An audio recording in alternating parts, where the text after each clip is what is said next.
कटेलापुरा गुफा हनुमान मंदिर की कहानी। कटेलापुरा गुफा हनुमान मंदिर की कहानी में श्री 1008 बाबा बलराम दास महाराज, जो कि करह वाले महाराज जी के शिष्य थे, उन्होंने कटेलापुरा में ही घोर तपस्या की। इस जगह पर जहां आज मंदिर स्थित है, उनकी समाधि वाली जगह पर एक गुफा थी जिसमें बाबा रहते थे और तपस्या करते थे। वहाँ के स्थानीय लोगों की माने तो पता चलता है कि बाबा के यहाँ शेर आया करते थे और वह शांति से उनके पास बैठे रहते थे और किसी को कुछ नहीं बोलते थे। बाबा के अनेक चमत्कारिक किस्से चर्चा में हैं। बाबा 90 के दशक में साकेतवासी हो गए थे। उसके बाद बाबा के शिष्य श्री चरणदास जी महाराज ने यहाँ पूजा अर्चना तथा तपस्या की और इस मंदिर में रहा करते थे। इसके बाद वह भी साकेतवासी हो गए। उनका मंदिर इस मंदिर के बाहीं तरफ बगल में बना हुआ है। कटेलापुरा ग्राम पठानपुरा और लोहरीपुरा के लोगों द्वारा बसाया गया है, जो कि ग्वालियर आगरा हाईवे से 22 किलोमीटर दूर शिकरवारी में स्थित है तथा बड़ी नहर के किनारे है। इस गांव में सिकरवार राजपूत तथा ब्राह्मण जाति के लोग रहते हैं, जो कि इस मंदिर के प्रभाव से तथा इस धार्मिक स्थल व तपोभूमि की वजह से सज्जन प्रवृत्ति तथा धार्मिक स्वभाव के हैं। इस धार्मिक स्थल पर पंडित सुखदेव जी पूर्व शिक्षक हैं, वो भी रहते हैं, जो कि सामाजिक कार्य में लगे हुए हैं। पंडित जी नस की दिक्कत को झाड़ फूंक से ठीक करते हैं। यहाँ दूर दूर के लोग जो कि नस की परेशानी से पीड़ित हैं आते हैं और रजिस्टर में अपना नाम लिख करके जाते हैं। पंडित जी प्रतिदिन 2 लोगों का इलाज झाड़ फूंक से रजिस्टर में दर्ज क्रम के अनुसार करते हैं।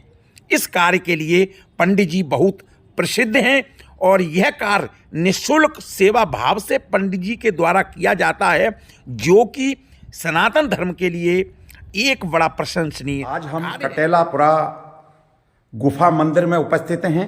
यहाँ पे एक गांव के अंदर, एक देहात के अंदर, एक छोटे से पुरा के अंदर, कटेलापुरा एक छोटा सा पुरा है। इसके अंदर एक बहुत भव्य मंदिर बना हुआ है, जो महाराज जी श्री बलराम दास जी महाराज हैं, इन्होंने बनाया हुआ है। श्री 1008 श्री बलराम दास जी महाराज जी ने। आज हम जो है जानेंगे यहाँ के लोकलों से कि इस मंदिर की एक्चुअल कहानी क्या है, कब बना और कैसे बनाया। ये महाराज जी की यहाँ पे बहुत बड़ा ये स्थल है और इन्होंने ही ये मंदिर बनाया है और ये यहाँ के लोकल पंडित जी हैं, यहाँ के रहने वाले हैं, ये बताएंगे इस मंदिर की कहानी। ये बाबा बलराम दास जी 2 भाई थे। इनके पिताजी जब इनको खेत में रखाने के लिए, फसल रखाने के लिए पहुंचाते थे, तो ये चिड़ियों को नहीं बिड़ाते थे। ये कहते थे कि राम की चिड़िया राम का खेत और खा लो चिड़िया भर भर पे, ऐसे कहते थे। तो लोग घर के कहते थे, अरे बलराम दास तूने तो पूरी खेती उजाड़ दी। तो बलराम दास महाराज जी ने कहा था उनसे कि आपके खेत में कितना होता था, आप तो उतना ले लो। जब फसल हुई तो उतना तोड़ने के बाद हमें नहीं, बस अब नहीं, अब तो ये हम जे हमारी चिड़ियों को ही लिए ही है। फिर उन्होंने यहाँ आके घर छोड़ के यहाँ भजन किया गुफा खोद के। तो यहाँ शेर आते थे और शेरों के बीच में लोग आते थे, तो शेरों से कहते थे कि भैया इनसे बोलना मत। तो शेर कुत्ते की तरह बैठे रहते, लेकिन शेर उन लोगों से भी नहीं बोलते थे। तो उन्होंने यहाँ इतना भजन करने के बाद में फिर ये हनुमान जी की मूर्ति 70-80 साल पहले ही उन्होंने ये इस मंदिर को स्थापित किया है। और उन्होंने यहाँ एक बार राजस्थान गए थे, तो राजस्थान में इन्होंने वर्षा हुई तो ये गुफा में रहते थे, तो रेत जो है समेटने लगे। तो राजस्थान के लोग कहने लगे कि महाराज जी ये क्या कर रहे हो तुम।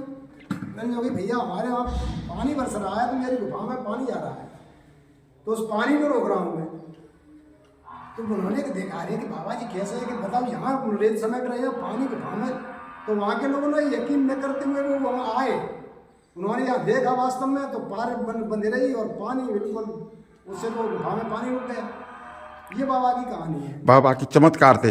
तो बाबा रहने वाले कहाँ के थे? इसी गाँव में लोहड़ी के पड़ा के रहने वाले थे और तपस्या उन्होंने यहाँ पे की थी। अब यहाँ के लोकल इसी गांव के रहने वाले और सुनाए के महाराज जी के परिवार के ही श्री जहार सिंह सिकरवार जी है, इनसे जानना चाहेंगे महाराज जी के बारे में कि महाराज जी कैसे संत बने और इनकी कैसे इन्होंने तपस्या की, इनसे हम जानना चाहेंगे। जहार सिंह जी सिकरवार साहब। तो ये लगभग 100 साल के समथिंग पुरानी कहानी है। इनका जन्म गांव में हुआ था जी जी। तो बचपन से ही संत थे जी। उसके बाद में जब ये बड़े हुए जी। उसके बाद में ही यहाँ आके और गुफा खोद के यहाँ तपस्या की। जी जी। वही स्थान है ये। जी जी। और ये फिर बड़े महाराज जी पटिया वाले के शिष्य बने। जी जी। और जो जैसे पटिया वाले के यहाँ शेर वगैरह रहते थे जी जी, उसी तरह से यहाँ पे भी रहते थे। जी जी जी। और जैसा मैंने आपको पंडित जी ने बताई दिया जी, तो मैंने ये कहानी है। और करीबन 90 के समथिंग शरीर छोड़ दिया। जी जी। और मैंने वो उनको तो अग्रिम ब्यास्ती थी, वो सब बता देते थे। जी जी जी। एक बार मेरे साथ भी ऐसे ही हुआ जी। कि हमारी भैंस बेहड़ में गिर पड़ी जी।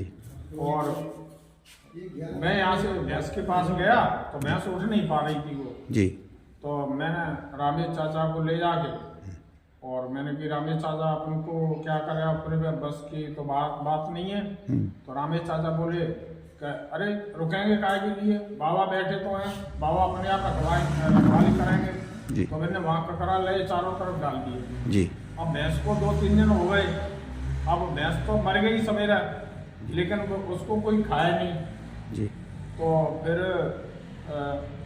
महाराज जी ने सपने में यहाँ शरीर छोड़ने के बाद में घर पे आए, रात को आवाज़ दी, हमको जगाया और बोले कि हमको वहाँ कितने दिन बैठा लोगे।